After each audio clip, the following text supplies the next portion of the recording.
Tuesday at 9 p.m.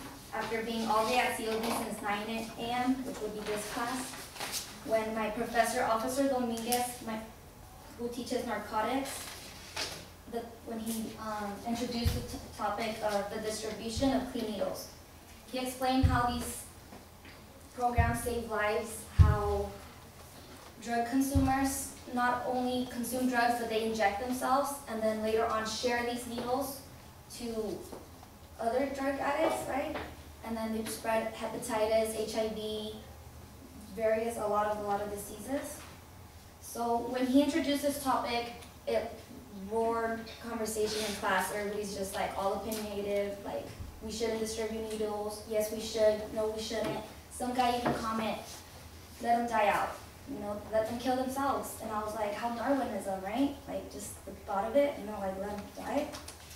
So the problem is that drug consumers who intake drugs by using needles are spreading diseases, not only to themselves, but to others.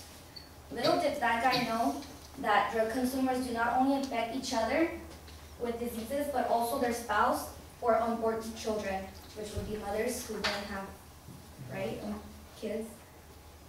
AIDS is one of the 10 most common causes of death for American children, and numbers are increasing.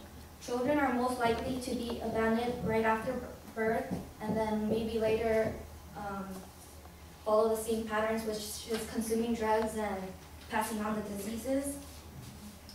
Although a drug addiction has been proven to be a disease, according to Nora D. Volko, MD, Director of National Institute on Drug Abuse, it is still not accepted in today's society.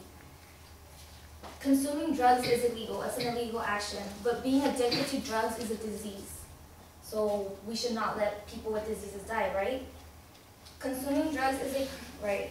The question to whether or not allow programs that distribute clean needles has been questioned since 1987. According to David Kirk, professor of public policy at the University of California, Berkeley, Boston.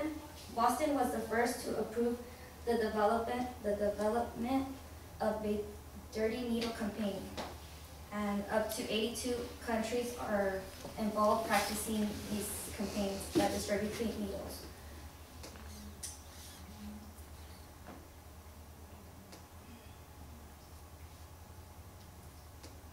So these campaigns are approved or disapproved or questioned.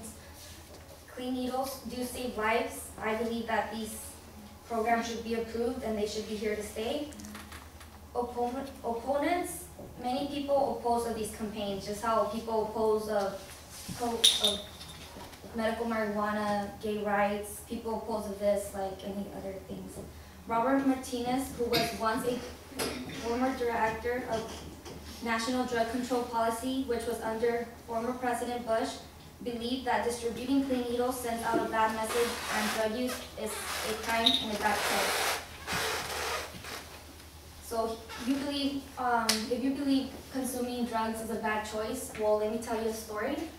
I once was the neighbor to this man when dad was addicted to methamphetamine. And this man, he became addicted because when he was young, him and his father would go to fields and work.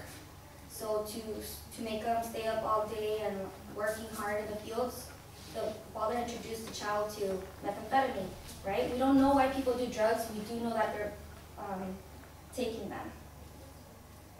Recently, Congress and Barack Obama signed a bill that allows the use of federal funding for the work on distributing clean needles to drug consumers. We should accept this bill, accept these programs, because they do save lives and numbers show it. Patsy Murphy, Executive Director of the Eastern Maine AIDS Network, shared in the nation's health official newspapers that programs reduce the spread of AIDS. She states that needles cost cents, but diseases cost millions. So with that said, you might think, why help these people if they bring it among themselves, right? Because they're dying, they're spreading diseases, and it's something we don't want.